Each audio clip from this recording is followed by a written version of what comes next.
I'm John Strange. I've been at South for 25 years now, actually 25 years and 2 semesters. I came here from the University of Massachusetts at Boston, where I was the founding dean of the College of Public and Community Service. And while there, I took a leave of absence for 3 years and was vice president of the Council for Adult and Experiential Learning. CPCS was a college, one of the very first in the country that was outcome-based, and so that's been one of my interests throughout, the way in which we can implement outcome-based education. It's called the technology course, but really I do a lot of other things in there as well. I try to model project-based instruction.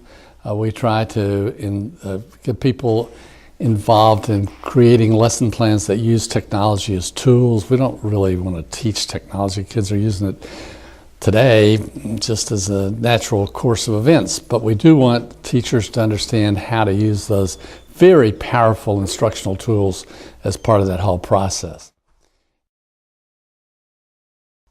And it's an unusual course. It's almost all online. We call it here at South a blended course. We meet about 25% of the time in class. We also have ways in which we can meet as a class through the internet using technology, and then most of it is really independent work. It is green. By that I mean that we have no paper in, no paper out, all on the internet. It is a course that is project-based, not surprisingly, since that's one of my interests. It's global. All the students are engaged in conversations and blog posting and interchanges with people, teachers, students all over the world.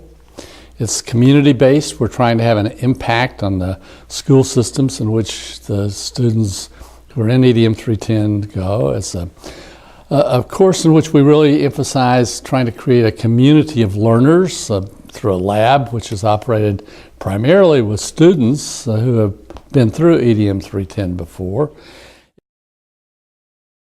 One is that it's public. Everything that students do, everything that I do, the entire course is up on the internet, and anybody in the world can go look at it. All the work done by students, all of my assignments, all the responses that I give, every single thing is public. And that makes it quite different from any that one would normally have. And then finally, it uses multimedia. It's not just writing, but movies and podcasts and audio performances and anything that is really using technology as a method of communicating and sharing our work. That's a lot of fun, a lot of work. Students sometimes get upset by the fact that they have to spend as much time on it as they do, but that's the only way we can learn is by practicing. And if you'd like to find out more about it, I encourage you to go to the website or the blog site, edm310.blogspot.com. I'm also interested in art. I've contributed about 75 of my photographs to the university. We've got a John H. Strange art collection and about 400 pieces of art. Most of it is housed in the College of Education. Some of it is in one of the former dorm areas, and some are in the library.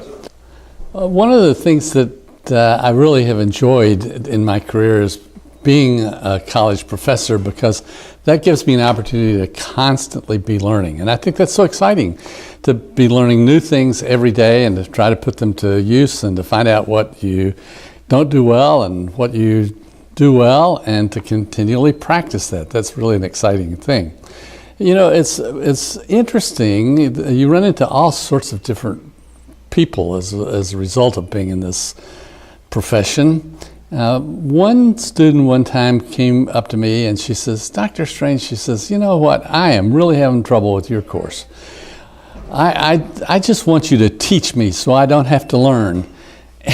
I almost broke up when she said that, but I kept a steady face, and I got to thinking about it. Why is it that people just want to be taught and don't want to learn, when learning is the exciting part of it. And I think our educational system has had too much of teaching and too little of learning. And so when you're a college professor, you really get a chance to be a learner yourself and hopefully to encourage other people to learn as well. That's really exciting. I think there's a long list of people. I'll give you one example though, and that's Pelham Wilder, who was a professor of chemistry at Duke where I was an undergraduate.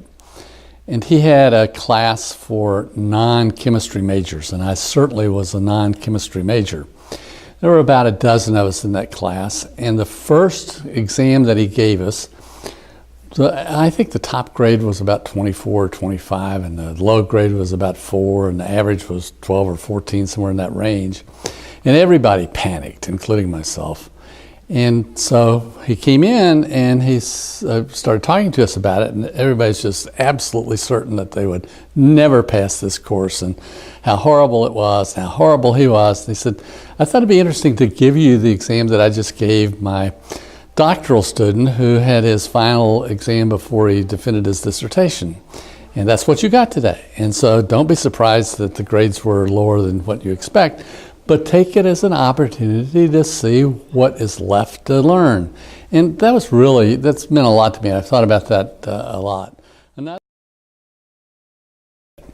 And that's the fun part. If you want to be good at anything, you have to practice it. My wife practices golf. I don't practice golf. She's a really good golfer. I'm not a really good golfer. I practice writing, and I practice thinking, and I practice learning, and I practice asking questions. And maybe that's the most important of all, is asking questions. And that's fun. That's what I enjoy doing. And if you come join us here at South, I hope you'll ask lots of questions and that you'll participate in the exciting life of being a learner.